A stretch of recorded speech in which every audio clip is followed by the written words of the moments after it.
Joe, maybe even before you were riding recognized races, anything that maybe made you think, well, I don't know if I want to do this? Not really. Actually, when I was galloping horses on the farm, I hit my knee one time and it busted open, but really that was about it. Then when I was riding in the fairgrounds, I busted my lip open. A horse flipped in the start and its hoof hit me, but really that's about it.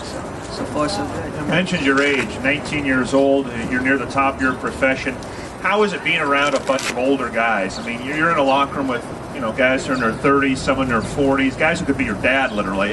There's some guys your age in there, but for the most part, it's an older crew. What's that like, being a professional? Everyone around you is a lot older than you? I'm going to be honest, it kind of helped me to mature a lot, especially when I was 16, 17. Just being around older guys like that, in their 30s and 40s. Even me sometimes, I don't feel like I'm 19 just being around people like that. And I think it helps you in the sense that, talking to them in a grown-up kind of a level. You're from Louisiana, where many great riders have come from. Eddie Delahousse, Robbie Alvarado, Randy Romero. I mean, the list is endless. It's amazing how many riders are coming from a small little part of the country. When you were growing up, did you know these riders? Did you kind of follow the riders from Louisiana when you were first want to become a jockey? Oh, and why are there so many damn riders from Louisiana? I don't know. I guess so many horses around, I guess. But especially around like the Lafayette, New Orleans area, there's a lot of horse farms and whatnot. And really just kids grow up, that's all they do is ride horses. Instead of playing football and baseball, they ride horses and go to the match track. So I think that's why so big of a population comes from there. But it's a blast. You wake up every morning and you go to work. It's hard to really say you go to work. You're having so much fun doing it. I know I talked to Ken DeSormo, another great Cajun rider, about him growing up back there, and he would talk about the match races and the bush tracks. What was that like for a young kid riding horses in match races? And even though there was no pari-mutuel betting, I'm guessing there was some money exchange between people betting on those horses. What was that like? Money and words, too. But no, it was fun. I remember the bush track. It actually wasn't open when I was a kid, but they actually opened back up because it was me, David Bork, Cody Mesh, and Randall Tubes. It was 4 of us actually coming up at the same time, and they actually kind of opened it back up for us. Because I remember they had a thing, and like it wasn't open for like 10 or 20 years, and they opened it back up. And I was fortunate enough to ride like 10 or 20 races there, and it was fun. I mean, we learned a lot there, made a lot of mistakes, but also learned from it. It was a lot of fun. I remember when you first came to Southern California a couple of years ago. You came to Santa Anita, and it was a midway point towards the end of the meet. You were only going to stay the weekend. You were supposed to go ride in New York. Frankel wanted you to go ride in New York. That was where your business was supposed to be.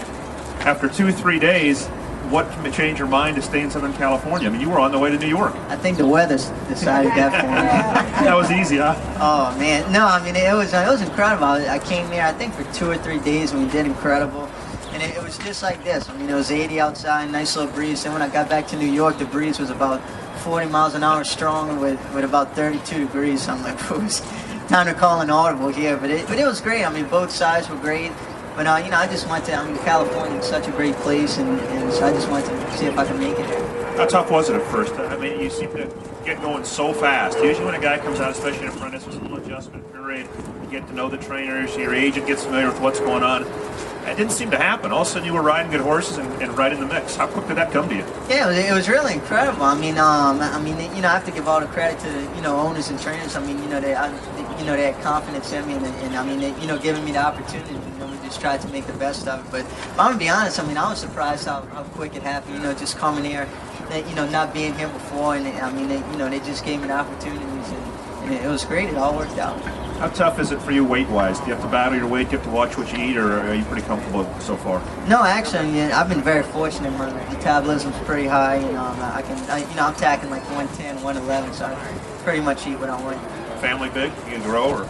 My dad, he kind of looks like Mario in Mario Kart. He's kind of short and heavy, and my mom's tall and skinny, so hopefully I'll take after my mom. You're right in the middle somewhere. Let's talk about the Derby, Joe. Next week, you're riding I Want Revenge. This is a horse you rode for the first time at Hollywood Park here last fall. This horse has progressed so much. When you look at his form, his first couple races, kind of couple nondescript maiden races, ran okay. Even broke his maiden nicely. How far has he come, and when did the light come on with this horse? I'm gonna be honest, it's almost scary. It seems every race he just gets better and better. And he comes out of his races and it seems like he gets stronger and stronger. And he's a horse that really just learns so much so fast. It's incredible.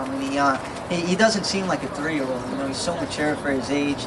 And I mean, you know, Jeff and his assistants, I mean, they've done such a great job with him. They, you know, after he broke his mane here at Hollywood Park, they put him on such a great schedule and a good campaign for him. And I think that's really made a big difference. Jeff Mullins, the trainer, has got great help too. Bobby and Raul, his assistants. I'm sure you work closely with those guys too in the morning. Yeah, definitely. I mean, actually, Bobby Troger had him out here at Hollywood Park. Before and after the Hollywood return. I mean, I mean, again, I really have to give all the credit to them. I mean, they've done such a great job with him, and I mean, they've done pretty much everything with him in the morning, put him behind horses, on the lead, inside, outside. I mean, I really think that's given him a great foundation for his career as a racehorse. Smart horse? He really is. He really is. I mean, he's so relaxed and low key. I mean, he's one of them horses. When you want him to do something, he'll go, and when you don't, he'll just wait there and wait for the signal. You've had 2 nightmarish trips in the last couple of weeks to Wood Memorial. That was a dandy. I mean, the horse gets completely left. Then it looks like a couple of the riders back there were trying to make sure you stayed in the box on the turn and couldn't get out. Talk about that race and your thoughts when the horse got left, and why did he get left? That's a horse who's never really had gait problems. What happened at the start? Yeah, he's actually always been a real good gate horse, but really the horse right outside he like ran the gate, went forward, and he made a loud noise. And actually, I thought the gate was going to pop open. And right away, I mean, the gate crew did a great job. They got him straight right away. And right when they got him straight and they're about to spring the latch, my horse kind of looked over at him. And right when he looked over, they sprung the latch, and as he was left in the dust. But man, I mean, it was unbelievable. He broke slow, but he got into such a good rhythm. And I mean, I didn't, you know, it's a mile and an 8, so you don't really want to use them up that early. So it was a good race for him. Now going to the far turn, as usually happens in these type of races, you're on the odds-on favorite. The other riders know where you are. They're trying to keep you that's from our winning. job. Yeah, that's their job. That's race riding. Did you feel like going to the turn and everybody had kind of you in the box and you were trying to find how am I going to get out of this mess?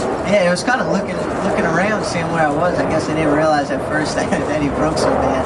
But I mean, you know, after that he was able to weave in and out of traffic, especially at the half-mile pole. The horse kind of went out, and I was able to get through right there. Then around the turn, I mean, he was moving so good. It was just a matter of trying to find a way out, because there was 2 of them outside and 4 in front, so it couldn't really get out at the 3/8 pole like I'd have liked to. But it was great. And then down the lane, even at the 8th pole, it was still black. And when he was able to get out, he exploded.